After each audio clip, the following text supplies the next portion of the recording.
3.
Hello, hello, hello, hello. Good morning, good evening, good day, good afternoon. Aloha.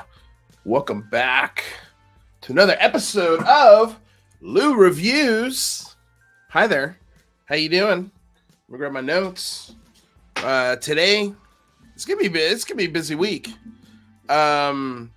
Today we've got The Last of Us, episode 7. Got my notes right here. We're gonna go over it here in a second, but before we do, of course, if you're new to the channel, thank you for being here. Thank you for checking us out. Do us a favor on that algorithm. Like, share, subscribe. Truly appreciate it. If you're already here, you already have done that. Thanks for being here. Hello to everyone out there. It is a pleasure to be here on a chilly Tuesday, or is it? It's Tuesday. It's Tuesday. It's Tuesday. I don't know. I have no idea. I've been all over the place. Yes, it is Tuesday. It is Tuesday because I've done certain things today. Anyway, yeah, it was. It's been very chilly, very rainy. I don't know what it's like wherever you're at, but I hope it's nice and cozy. Miss Dangered, one person watching. That's me. Woohoo! Hey, welcome for being here. It says we've got 4. It says we've got 4 people watching. But either way, whoever is here, thanks for being here. All right, let's get into it, shall we? Oh, tomorrow, by the way, we're going to be, not tomorrow, but Thursday, Wednesday is the premiere of The Mandalorian season 3. So we're going to be doing a review of that with my good friend and actor, Carlos Santos. And you might not know that name now, but I promise you, about a year, you're going to really know that name if you don't know it already. Yeah, we're going to be talking about Mandalorian. We're both big Star Wars fans, so that should be fun. And then, yeah. And then we've got a couple of streams coming up this week as well. And that's about it as far as what we're doing here. So, again, thanks for being here. If you haven't subscribed to Twitch, do so already. Game streams, we do live down below over on Twitch. Okay, so Last of Us, episode 7. It is titled Left Behind.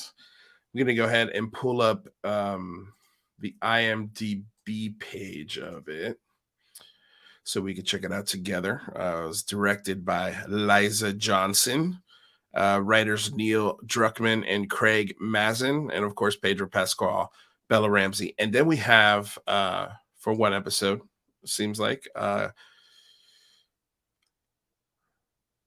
or that the character, yeah, okay. Sorry here. Let me go back. What did I do there? Because this actress is new to me. Storm Reed, who plays best friend, and we turn to find out a little bit more about her And we'll get to that at the end. But this is actually a really interesting episode. So we left off last episode, Joel getting stabbed by one of the raiders, and she got him away from them, but basically he collapsed in the middle of nowhere. And so she got him to an abandoned house, and the episode opens on sort of like a blood trail that leads to this house, and how Ellie is freaking out because there's so much blood. She thinks she's gonna lose Joel, and Joel basically urges her in a forceful way to go try and get help, or at the very least go to her brother, um and maybe try and come back for him, which he would probably die. But after that interaction, she goes to the door, and we get the flashback of Ellie, her history, what her loss, particularly when it comes to a lot of things about her. So let's dig into it, because I thought this is a really cool episode.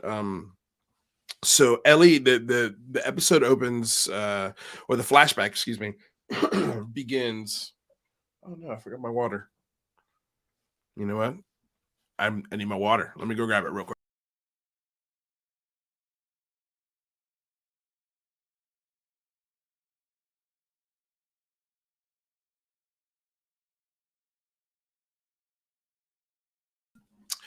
Sorry. All right. Whoa. What is going on with my hair? All right, there we go. That's a little better. Anyway, hello, deer in headlights. Welcome. Hot in Atlanta. Oh, you're in Atlanta. Well, hey, dude. Thank you for being here. So begins the flashback begins Ellie running in a gym, and she's got a pair of headphones on, and the Pearl Jam song is playing. I can't remember which one. I'm not a huge Pearl Jam fan. Sorry. I mean, I'm very familiar, just not, I think I've bought one album, and I can't remember the name of the album. But anyway, so she gets knocked into by another one of the girls, and she basically, this girl is bigger than her and is exercising her status over Ellie, and basically saying, hey, you better keep up with the rest of the group, because I'm not going to do extra exercises or chores because of you. So clearly this is like a military school, and it's run by Fedra, and she's, this is part of their sort of preparing for the future. They've got these kids in these physical activities. They do different jobs. They have classes. It's a sort of like school, but with guns and training to be a Fedra agent or cop, however you want to put it.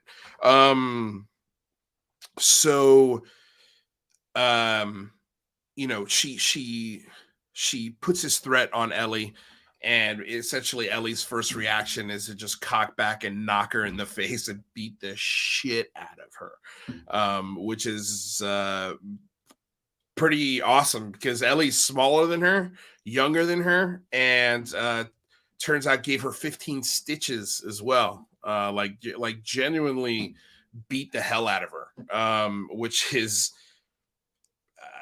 hilarious, but it's a little scary at the same time. So then the next scene is she's in essentially the principal's office.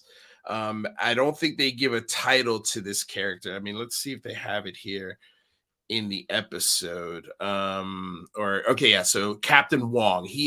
I thought he was a general. It turns out he's a captain. So Terry Chen. He's essentially sitting her down and saying, okay, like, you whatever we're doing to discipline you is not working. Because Ellie comes in there with an attitude, and she's like, put me in the hole. He's like, we've done that 3 times. We've already done this. It's clearly not working. And I see you've got one of 2 choices that he gives Ellie.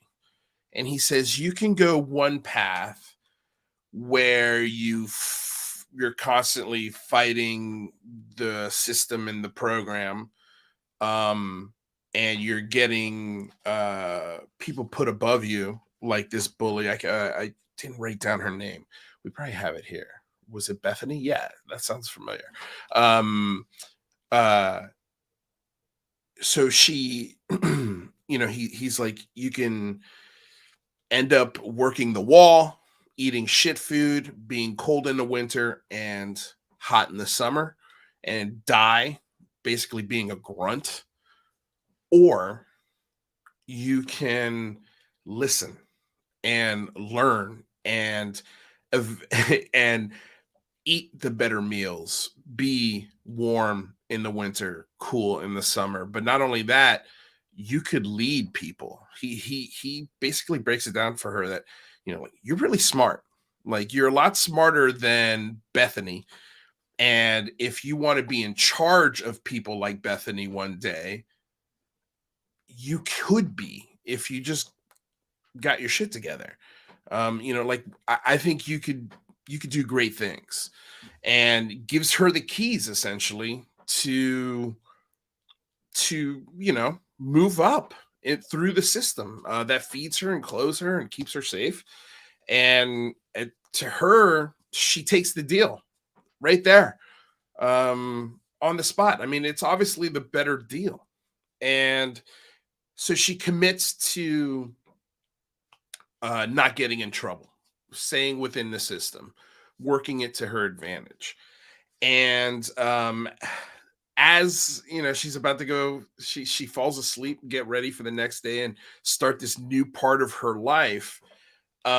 Somebody breaks into her room, and that somebody ends up being Riley, who's her best friend. And we learn that Riley has been missing for 3 weeks. She didn't tell Ellie that she was leaving, so Ellie's a little pissed at her. And there's a scene where Riley sneaks into her room and covers her mouth and pretends like she's kidnapping her, and Ellie quickly gets the advantage and pulls a knife on Riley before realizing it's her.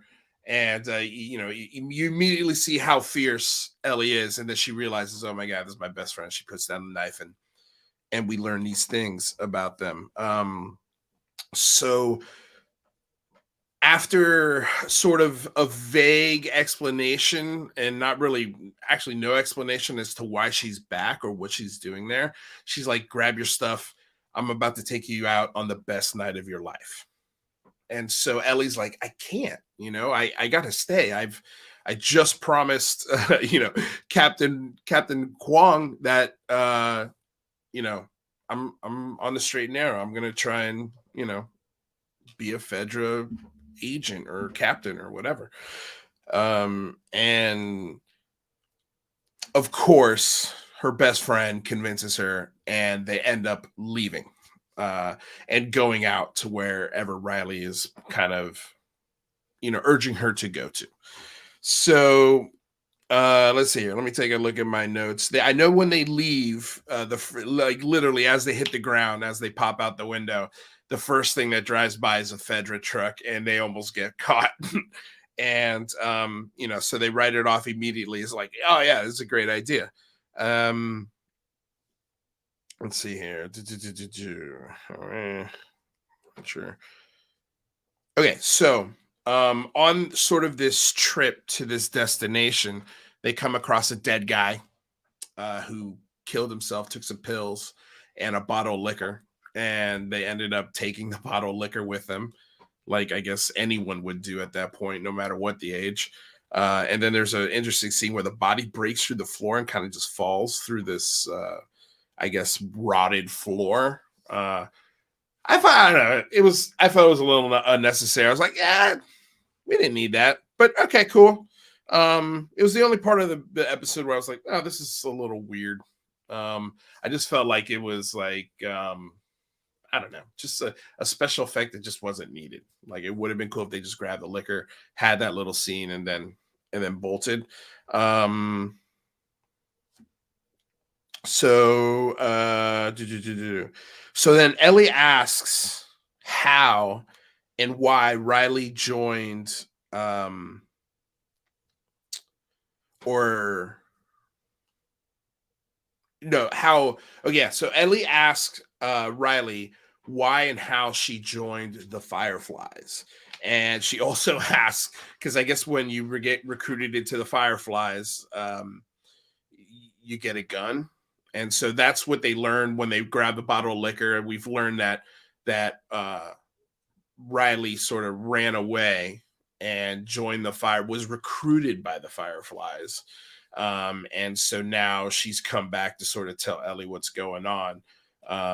And still not really saying why she didn't tell Ellie, and why she decided to come back at this point. Like those parts aren't revealed until the very end.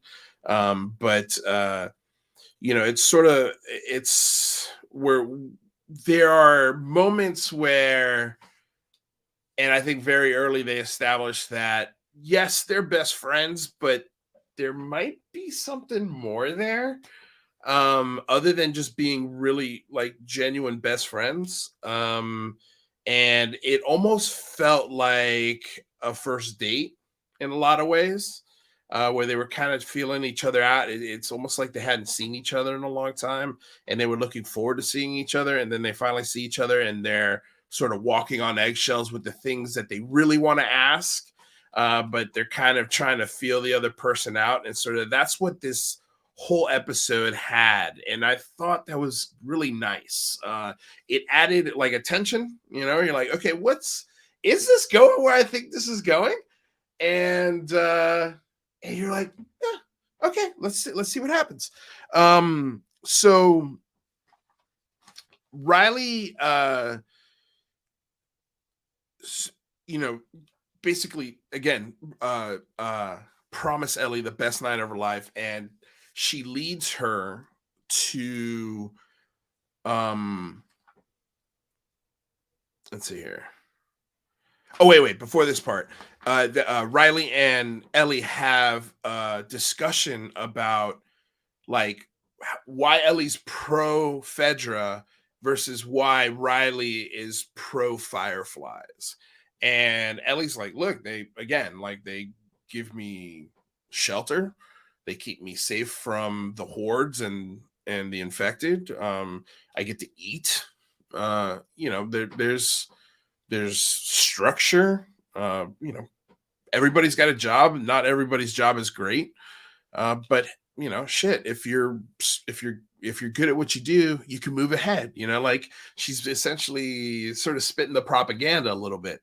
And Riley was like, "Well, that's bullshit." And she's like, the Fireflies are fighting against this totalitarian sort of dictatorship that is Fedra.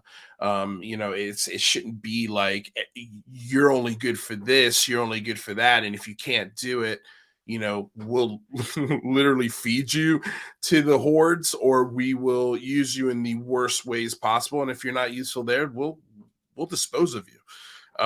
So there's sort of like a dictatorship feel in that other factions of Fedra have been toppled over in different cities. Perfect example, Kansas City. Like, so when those freedom fighters actually do succeed against Fedra and Fireflies do take over the city, we also learn that they end up usually usurping the same people that were in there in the first place with the same rules and the same things. But the word spreads like wildfire that, hey, Fedra is vulnerable. You can overtake them. So it was just an interesting sort of dichotomy about how these best friends have different views on the world. And it did reflect a lot of ways, our current political situation where, how it definitely displayed how you can have those vast differences, because both of them are extremes in an extreme situation. So, taking sort of our political situation and sort of painting it into a written television show, like you could see how obviously it's storytelling, so they'll be taken even more to the extremes. And so, it does reflect, but it does show how these two extremes, these two opposites can still have a discussion about, hey, these are the good things about this versus these are just the bad, versus just the bad things about this organization. And maybe finding common ground on what they like about it versus what they don't like about it, and maybe even coming to the realization that they're kind of the same. They're the exact same. They both use horrific tactics to get what they want, as opposed to just talking to each other, like Ellie and Riley are doing. And Riley's or Ellie's sort of purpose as to why she's pro Fedra is, she's like, look, we're the young generation. We can make it whatever we want when we take over. If if we think that the rules don't work for everyone, then we'll change the rules. And Riley's like, I think it's too late for that, essentially. I'm already part of this organization. Like, I'm not going to leave it, and wait for that. We learned that in Fedra, when you turn 17, they station you somewhere. They put you somewhere. And she was put in the sewage to be security for the sewage of the city. It's like the lowest rung. You can't get any lower if you've been trained within the Fedra system. And so, she's like very bitter. She's like, I clearly know what they think about me. And it's the reason why she took off to the Fireflies. And also, she was recruited by someone who noticed that she was really good at sneaking around. And so the Fireflies obviously noticed that. Not good enough where they didn't notice, but noticed it, that, hey, maybe we can train this girl to be even better than she is now. And so they saw value in her, whereas Fedra kind of just tossed her in the shit, literally speaking. And so that's why she bolted. That's why she left, because she didn't want to be stationed there, and she didn't want to be forced to do it, or essentially jailed in the system for not wanting to do it. And so she left without telling Ellie. She left without telling anyone. And so that's, her reason that we eventually find out as to why she left.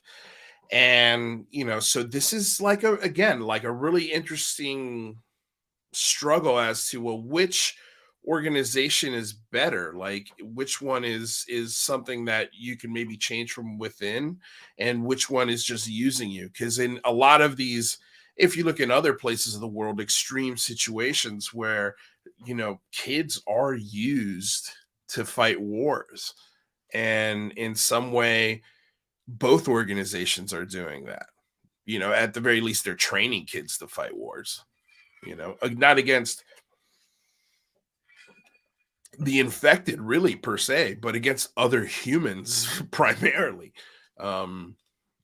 So yeah, I mean, it was interesting. So they get to we learn this as they get to the surprise, and the surprise is this mall that Riley and Ellie had been told was completely shut off, abandoned, and sealed completely because of the infected that were in there. And they get there, and Riley makes the point, well, if it's so filled with the infected, why is it not sealed off? And it's not. They get closer to it, they find out you can walk right in there, essentially.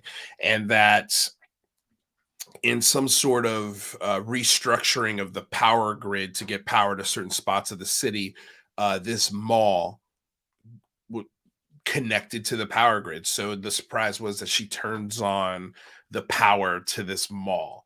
And so they have this, essentially powwow, best friend session, this hangout session at the mall. They go to the arcade, they play Mortal Kombat. Ellie sees an escalator for the first time, which is hilarious. She thinks it's one of the four wonders of the mall, as Riley calls it, and it's not. Riley's like, actually, we can add that if you want. It's a fifth wonder of the mall. So one of them was the arcade, which I just told you about. The other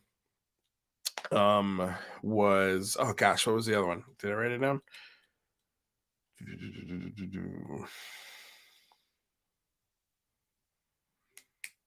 One was the last one was a Halloween shop. And right before they get to that, they end up getting into an argument because Ellie finds out that Riley has been sleeping at the mall. That's actually where she's been staying.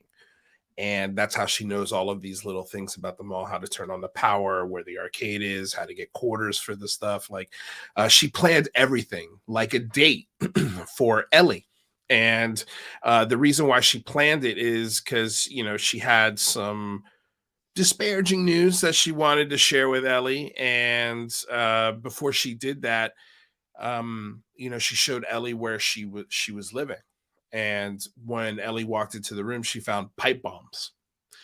And that's when Ellie got really upset because she's like, this is what I'm talking about the fireflies. Like these pipe bombs, there's no discretion here. Like these could be used to hurt me. And, of course, Riley's like, I would never let that happen. She's like, you don't get to decide that. And she doesn't. Like, that's completely out of her control. You're just making the instruments and they use them, to cause the destruction and carnage to get what they want. And so it was, again, just like that, a scene where it's just like, you know, it was visceral. Like there's the weapons, there's the terror, there's the proof of terrorism right there. Like technically speaking, Ellie should report Riley for finding this. She would probably raise up through the ranks really quickly if she was, uh had no honor and really just wanted to rise through the ranks and be as cunning as possible. Like that would be the move, I think, technically speaking. But it wouldn't be the right move. It wouldn't be the right thing to do. But I think they have an argument and they split. Ellie is basically like, I got to get the hell out of here. I got to wake up early tomorrow. I got stuff to do, and I can't get in trouble for sneaking out of military school to come hang out at the mall. And on her way back, Ellie comes to her senses and is like, okay, I don't want to end it like that with my best friend. So she turns around and she starts to come back. And before this scene happens, while they were playing in the arcade, the Mortal Kombat, there was one of those, one of the infected was connected to a larger system of polyps. And so it was able to get other infected to come and check out the noises because it heard the noises that they were making in the arcade. The vibrations felt through like the empty mall.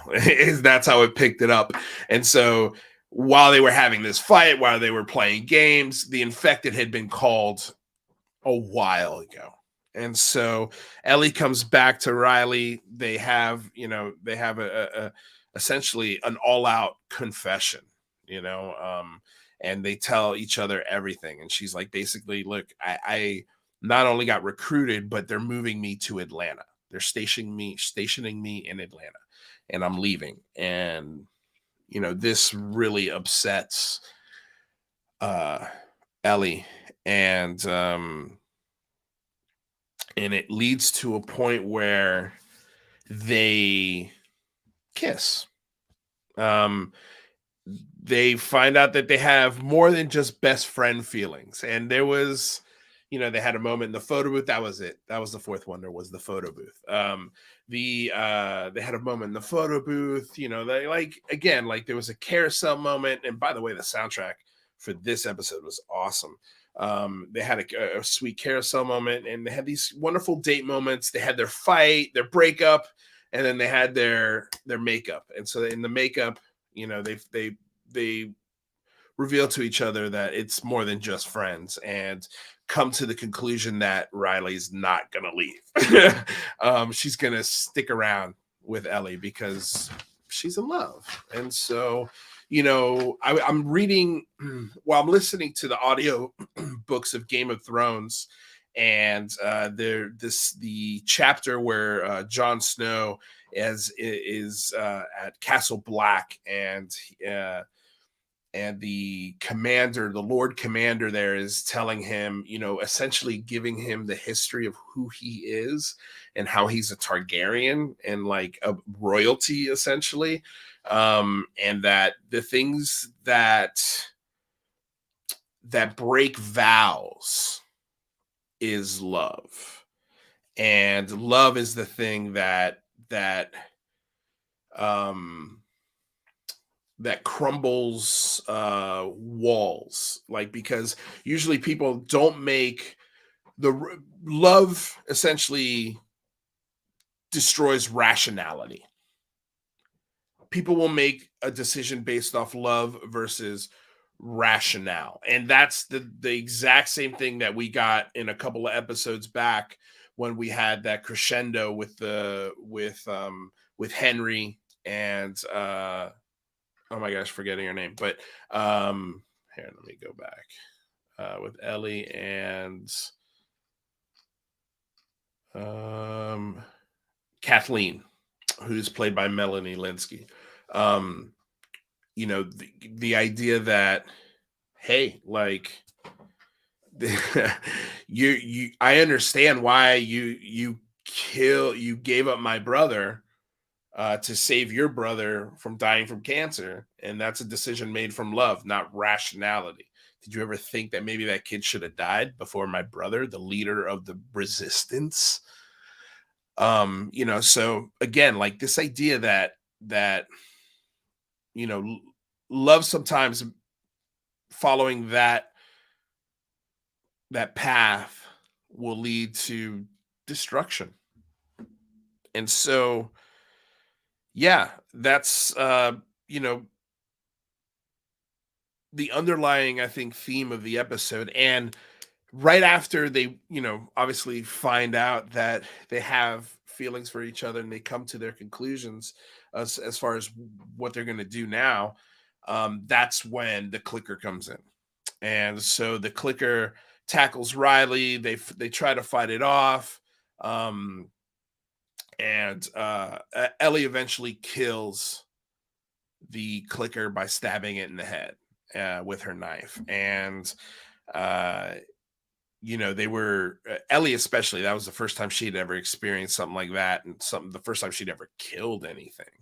And so she was kind of like so hype, in fact, that she didn't realize she got bit, and so did Riley. They both got bit. And there was a cool moment there where both characters dealt with that information in different ways.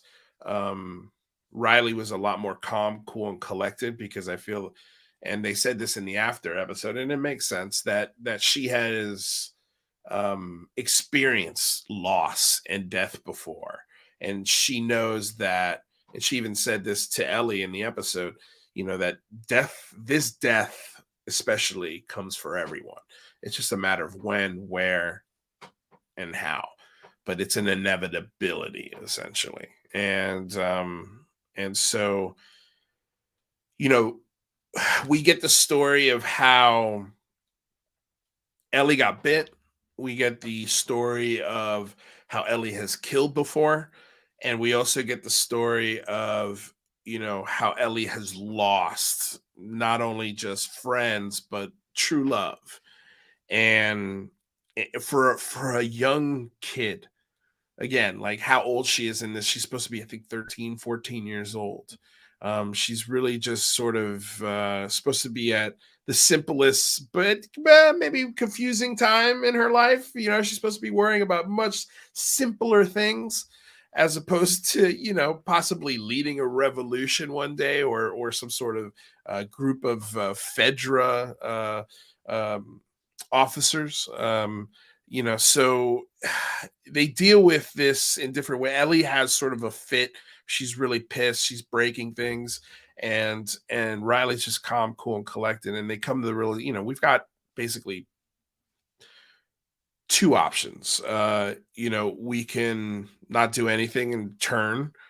We can kill ourselves, or we can continue to live as long as we possibly can and try to save each other or try to fix this if they can.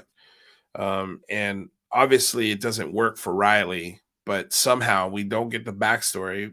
Ellie survives, and I'm sure going to get that story eventually, or how they come to figure out that she's immune to it.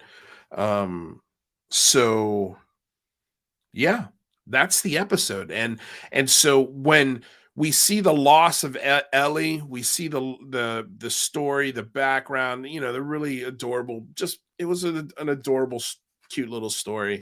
And one of the few moments in this character's life that is just semi-normal, semi-normal. Even if it's only for a couple of minutes, she gets some kind of normality. Or and the whole thing, and my girlfriend said this too, the whole episode, I was just like, oh my god, this is so dumb. Why are you turning on the mall? Like it was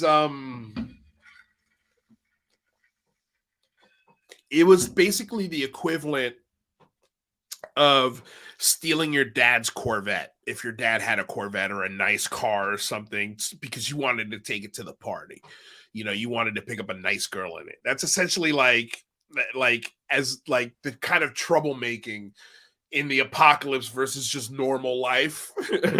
I would say they're kind of the equivalent almost. Maybe I don't know. I feel like turning on an entire mall in the middle of the apocalypse is a pretty that's just dumb, even for a teenager.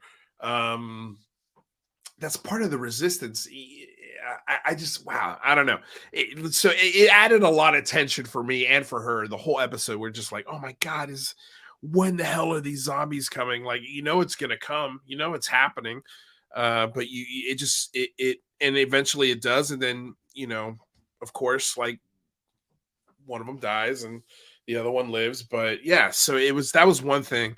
And so after we see that scene, it flashes back to Ellie closing the front door, picking up right where the flashback started and looking all over the house for something. And then we see she finds a needle and thread, and she goes back to Joel and just starts threading him up, just starts stitching up the wound, and trying to save his life. And I think he'll make it. We'll see. The sneak peek of the next episode, I think, confirms he's back or he's healed somewhat. Or was it another flashback? I don't know. Anyway, I think he's going to make this wound. We'll see what happens though to him in the future. Who knows? It may not last long, but we know that it will definitely slow him down even more than he used to be. Like all of these wounds, all of these nicks, all of these cuts, all of these altercations, they're all wearing on him. And it is eventually, just like Riley says, it's going to catch up to you. It's going to get you one way or the other. It's just going to happen. It's inevitability. So that's where the episode ends. So we'll see. I mean, there's a lot of sort of subtext and things going on. It was a cool episode. It wasn't my favorite. It was a good filler episode, I'd say. And let me just go back to the last couple scores that we've had. Let's see here. Where's our score? Okay, here it is. So the last episode I gave an 8 or a 9.0. 9.0. This episode, I think this might be my lowest one. I'm gonna give this one an okay, I'm gonna go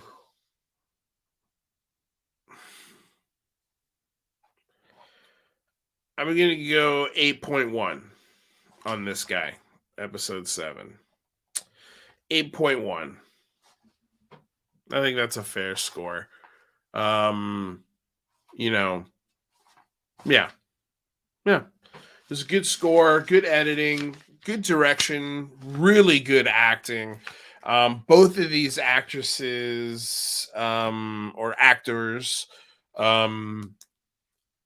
have worked for HBO. They're sort of it's almost like HBO's putting together a Mickey Mouse club of sorts, but of serious, very mature content, because uh because okay, hold on. I forgive me, I'm not totally familiar with both of these actresses names because I'm learning them, but hold on. Yes, episode 7. Storm, her name's Storm Reed. So Storm, if you look at her IMDb, she was in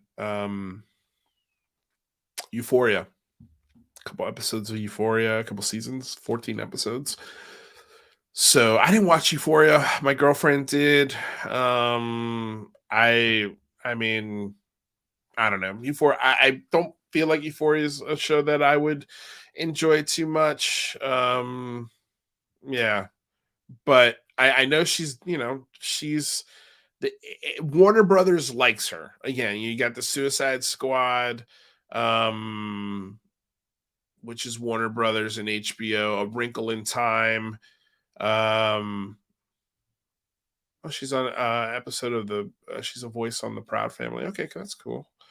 Yeah, she's got a great resume. That's cool. Good for her. She's having a moment, I guess is my point. And HBO is like, again, they have like the Mickey Mouse Club of adult young adult actors that do serious drama, as opposed to young adult actors that do shows about, you know, camp counselors and, making tents and family superheroes and stuff like that. When will Rather be on next? Rather's gonna be on next Tuesday. Next Tuesday, we're having our UFO show. So every first Tuesday of the month, Ollie. So if you want to come back next Tuesday, we will be here. We might have John Greenwald if his schedule allows it. We may have John Greenwald on to talk. But yeah, we'll see. We'll see if he's available. But yeah, so that's my score and my review for The Last of Us episode 7. I hope you guys enjoyed it. Thank you so much for hanging out. Sorry there was no UFO information tonight. We are doing that only once a month. But yeah. Other than that, you guys, I hope you enjoyed the show. Smash a like, share the show, subscribe if you haven't already. Do it for the algorithm. Do it because you enjoy this face. And if you want to watch us do some live stream gaming, check out the Twitch link below. It's the very first thing in the description. We do live streams all the time. And I think, let me check the schedule. Yeah, normally we do our live streams Wednesdays 3 to 6 and Thursdays. Wednesdays and Thursdays 3 p.m. to 6 p.m. Pacific Standard Time. So join us then. Yeah, other than that, you guys have a wonderful night. We'll see you on Thursday. Actually, Thursday we'll have our live stream of The Mandalorian season 3, episode 1 review on Thursday at 7:00, and then at 8:00 we will stream. We'll stream from 8, or you know what? Maybe we'll stream before. Yeah, 3 to 6. Yeah, we're gonna stream before that. So we're gonna stream 3 to 6. We'll do either Call of Duty or PUBG. I just fired up PUBG last week. 3 to 6 on Thursday, and then from 7 to 8, we're gonna be reviewing episode 1 of The Mandalorian. So check us out. Check us out. Anyway, you guys have a wonderful night. I love you all. Be very, very good out there, and we'll see you soon. Peace.